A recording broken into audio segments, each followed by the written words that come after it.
Welcome to our YouTube channel. English में दो tenses बहुत इंपॉर्टेंट है। एक हमारे पास है प्रेजेंट इंडेफिनिट टेंस, दूसरा है past indefinite tense. And unfortunately इन दोनों टेंसेस को beginners most of the time confuse करते हैं। मींस के प्रेजेंट इंडेफिनिट टेंस में उनको कंफ्यूजन होती है एंड पास्ट इंडेफिनिट टेंस में। आज के इस लेक्चर में अब हम प्रेजेंट इंडेफिनिट टेंस को कम्प्लीटली समझेंगे, चाहे इनकी जितने भी यूजेजेस हो, इनका स्ट्रक्चर हो, और एंड पे हम एक प्रैक्टिस टेस्ट रखेंगे और देखेंगे कि आपको समझ भी आया कि नहीं। So without wasting any time, present indefinite tense जिसको हम प्रेजेंट सिंपल टेंस या सिंपल प्रेजेंट टेंस भी कहते हैं, इंग्लिश में सबसे इम्पोर्टेंट टेंस है। ये टेंस तीन चीज़ें करता है। नंबर वन, हैबिट्स के लिए हम यूज़ करते हैं, यूनिवर्सल ट्रुथ्स के लिए हम यूज़ करते हैं, जनरल फैक्ट्स के लिए हम यूज़ करते हैं, एंड रूटीन्स के लिए, मीन्स कि डेली रूटीन्स के लिए हम प्रेजेंट इंडेफिनिट टेंस यूज़ करते हैं, और इसको हम प्रेजेंट सिंपल टेंस भी कहते हैं। ये इंग्लिश में इसकी अंडरस्टैंडिंग बहुत ही इम्पोर्टेंट है। अब हम सबसे पहले मीन्स के habits, universal truths, facts, general facts and routines के बारे में हम मीन्स के आगे जाके कम्प्लीटली हम समझेंगे। हर एक यूज़ को एग्जाम्पल्स के साथ समझेंगे, लेकिन उससे पहले हम इसका स्ट्रक्चर समझेंगे कि प्रेजेंट इंडेफिनिट टेंस का स्ट्रक्चर क्या है। स्ट्रक्चर में अगर हम बात करें पॉजिटिव सेंटेंस का, मीन्स के प्रेजेंट इंडेफिनिट टेंस में अफर्मेटिव या पॉजिटिव सेंटेंस बनता किस तरह है। तो सबसे पहले क्या आएगा? सब्जेक्ट आएगा, फिर इसके बाद बेस फॉर्म ऑफ वर्ब आएगा। बेस फॉर्म ऑफ वर्ब का ये मतलब है कि first form of verb, and then object आएगा। मीन्स के subject plus base form of verb या first form of verb plus object आएगा। अब अगर सब्जेक्ट सिंगुलर है, मीन्स कि अगर सब्जेक्ट ई है या शी है या हिट है, तो फिर बेस फॉर्म ऑफ वर्ब के साथ, मीन्स के फर्स्ट फॉर्म ऑफ वर्ब के साथ हम या तो यस का इजाफा करते हैं या ई एस का इजाफा करते हैं। For example, I play football.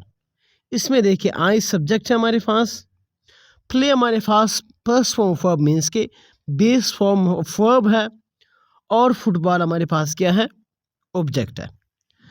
अब आई के साथ हमने प्ले यूज़ किया है, बट इसके साथ यस ई एस का इजाफा नहीं किया है, क्योंकि आई को हम सिंगुलर नहीं समझते, और आई इंग्लिश में एक एक्सेप्शन है। लेकिन शी रीड्स बुक्स, इसमें देख ले, शी हमारे पास सब्जेक्ट है बट सिंगुलर है। इसी के साथ हमने रीड के साथ यस का इजाफा किया है, क्योंकि हम प्रेजेंट इंडेफिनिट टेंस के पॉजिटिव सेंटेंसेस में वर्ब के साथ या तो यस या ई एस का इजाफा करते हैं, या समटाइम्स आई ई एस का इजाफा करते हैं अगर सब्जेक्ट सिंगुलर हो तो। थर्ड एग्जाम्पल देख लें, दे गो टू स्कूल। इसमें देख लें, दे के साथ दे हमारे पास सब्जेक्ट है, गो हमारे पास वर्ब है। अच्छा, टू स्कूल हमारे पास क्या है? एडवर्ब ऑफ प्लेस है। इसमें टू स्कूल हमारे पास ऑब्जेक्ट नहीं है, क्योंकि ऑब्जेक्ट वो चीज़ होता है जिस पर कोई काम हो रहा होता है। ऑब्जेक्ट रिसीवर ऑफ एक्शन होता है, जो कोई एक्शन रिसीव करता है। यहाँ पे स्कूल कोई एक्शन रिसीव नहीं करता है, बट एक जगह है जिसको हम एडवर्ब ऑफ प्लेस कहते हैं। सो यहाँ पे गो के साथ हमने यस का, गो के साथ जो हमने वर्ब यूज़ किया है उसके साथ अगेन हमने यस ई एस का इजाफा नहीं किया है। क्यों? क्योंकि दे हमारे पास प्लूरल सब्जेक्ट है। अब इस नोट को देख लें। नोट, थर्ड पर्सन सिंगुलर के साथ, मीन्स के कौन से थर्ड पर्सन सिंगुलर सब्जेक्ट्स कौन से हैं? वो हमारे पास है ई, शी और इट। इनको जब हम पॉजिटिव सेंटेंसेस में यूज़ करते हैं, इनके साथ जो वर्ब्स होते हैं, फिर उसके साथ या तो हम यस का इजाफा करते हैं या ई एस का इजाफा करते हैं। जैसे for example, she reads a book. यहाँ पे रीड हमारे पास क्या है? वर्ब है, और इसके साथ जो सब्जेक्ट है वो सिंगुलर है, मीन्स के थर्ड पर्सन शी है। अब इसको थर्ड पर्सन क्यों कहते हैं? फर्स्ट पर्सन बोलने वाला होता है, मीन्स कि जब जो बोल रहा होता है उसके लिए हम आई यूज़ करते हैं, वो फर्स्ट पर्सन है, या वी यूज़ करते हैं। सेकंड पर्सन वो होता है जो लिसनर है, सुनने वाला, यू। सो प्रोनाउन यू हमारे पास सेकंड पर्सन है। जिसके बारे में हम बात कर रहे होते हैं वो हमारे पास थर्ड पर्सन है। सो ई, शी, इट हमारे पास क्या है, थर्ड पर्सन है। इसके बाद नेगेटिव सेंटेंस का स्ट्रक्चर देख लें। नेगेटिव सेंटेंस को बनाने के लिए सबसे पहले हम सब्जेक्ट लेके आते हैं, फिर इसके बाद अब देखें ना, पॉजिटिव सेंटेंसेस में हम क्या यूज़ नहीं करते थे, पॉजिटिव सेंटेंस में हम हेल्पिंग वर्ब यूज़ नहीं करते थे। हमने कहा कि शी रीड्स अ बुक, या ई गोज़ टू स्कूल, या they go to school. But negative sentence में हमारे पास सब्जेक्ट आएगा, अगर सब्जेक्ट सिंगुलर है तो डज आएगा, अगर सब्जेक्ट प्लूरल है तो डू आएगा। मीन्स कि अगर सब्जेक्ट सिंगुलर है तो हम इसके साथ डज यूज़ करेंगे, अगर सब्जेक्ट प्लूरल है तो हम इसके साथ डू यूज़ करते हैं। प्लस नॉट आएगा, plus first form of verb means कि बेस फॉर्म ऑफ वर्ब आएगा, प्लस ऑब्जेक्ट आएगा। फॉर एग्जाम्पल आई हमारे पास सब्जेक्ट है। अब मैंने कहा कि आई एक एक्सेप्शन है, आई के साथ हम डू यूज़ करते हैं, डज यूज़ नहीं करते हैं। फिर इसके बाद डू आया है, मीन्स के हेल्पिंग वर्ब, फिर इसके बाद नॉट, फिर इसके बाद first form of verb, and then इसके बाद ऑब्जेक्ट। अब देखिए शी हमारे पास सिंगुलर है, शी के साथ हमने डज यूज़ किया है, फिर नॉट यूज़ किया है, एंड देन फिर first form of verb use किया है, फिर इसके बाद ऑब्जेक्ट है। इसी तरह they do not go to school, so they हमारे पास प्लूरल है, इसके साथ हम हेल्पिंग वर्ब नेगेटिव में डू यूज़ करते हैं।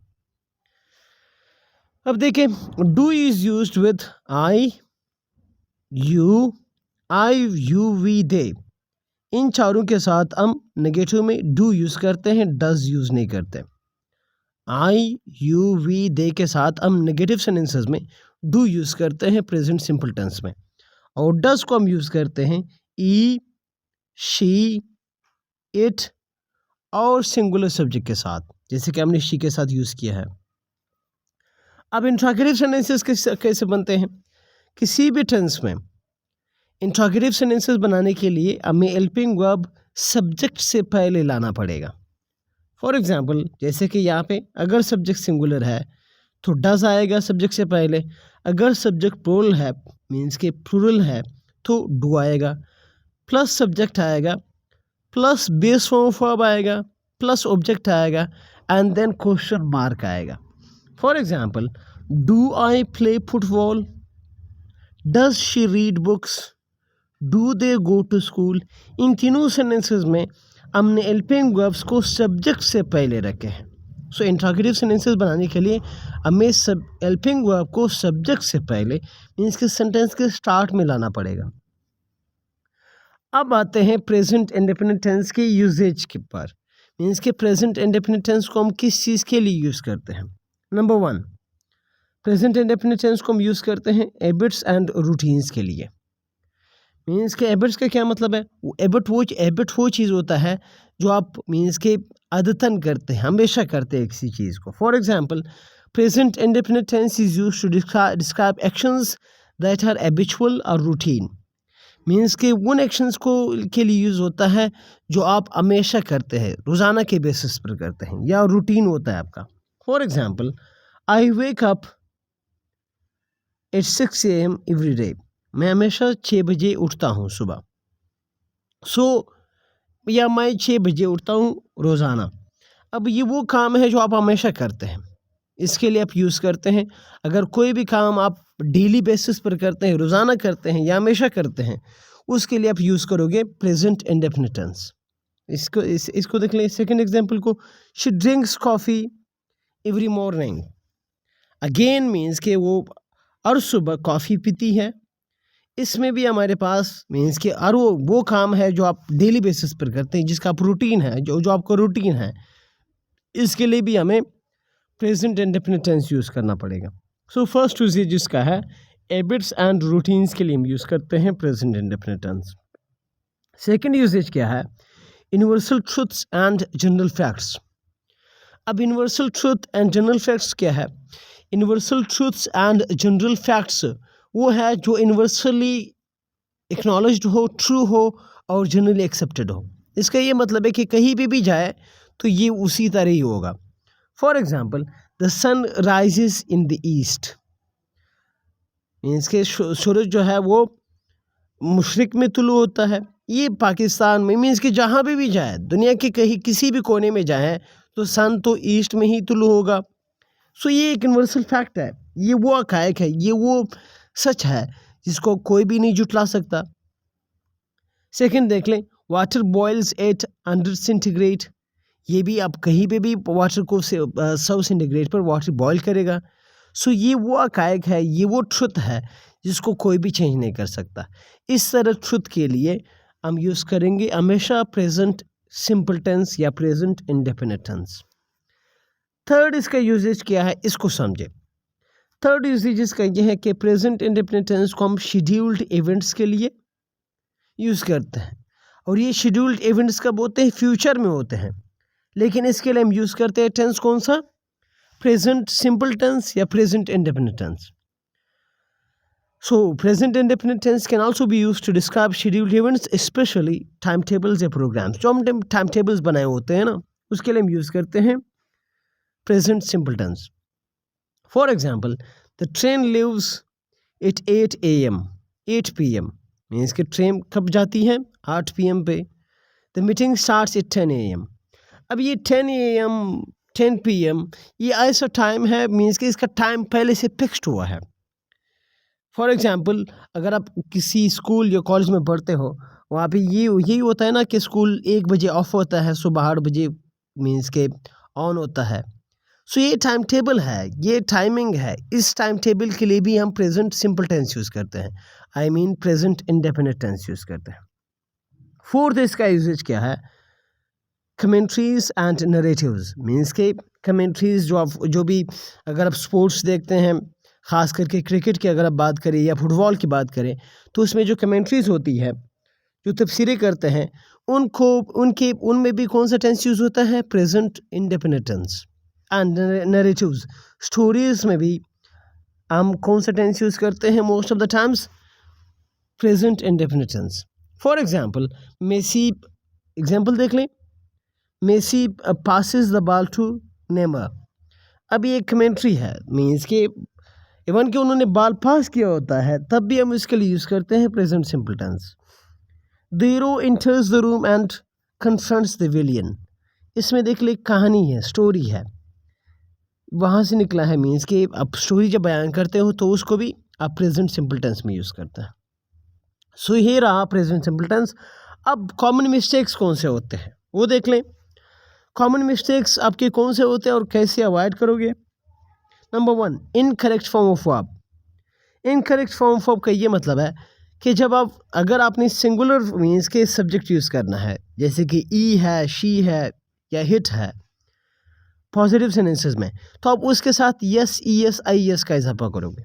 For example, she play football, ये गलत होगा। क्यों?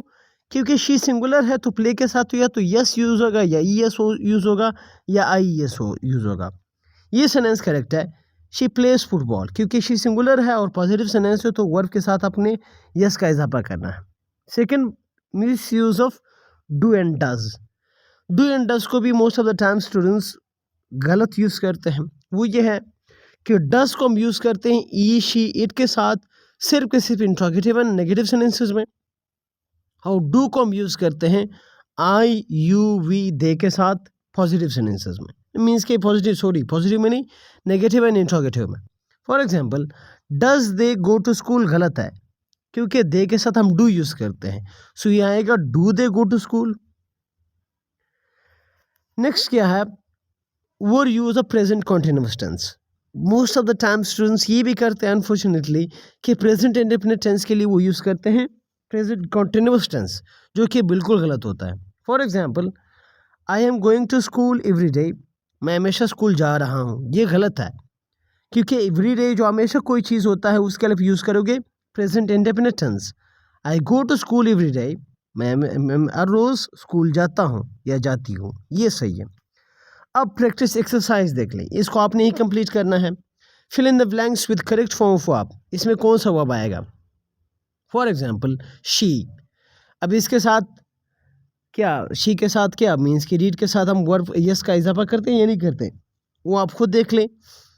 दे डू नॉट या does not watch TV in the morning, do not आएगा या डज नॉट आएगा, आपने खुद ही फिल करना है। अब इस सेंटेंस को देख ले, डज डू और does he play the guitar, do आएगा या डज आएगा। Convert the following sentences into negative and interrogative, नीचे सेंटेंसेस हैं, आपने इसको चेंज करने हैं नेगेटिव एंड इंट्रोगेटिव में। For example I like ice cream, इनको आप चेंज करके आप कमेंट में लिख लें, I like ice cream. She visits our grandmother every weekend, they play football in the evening. ये इन सेंटेंसेस को आपने कमेंट में देने हैं और हम चेक करेंगे कि आपने सही किए या गलत किए। सो इस वीडियो में प्रेजेंट इंडेफिनिट टेंस के बारे में हमने जाना। अगले वीडियो में इंशाल्लाह हम पास्ट इंडेफिनिट टेंस के बारे में पढ़ेंगे।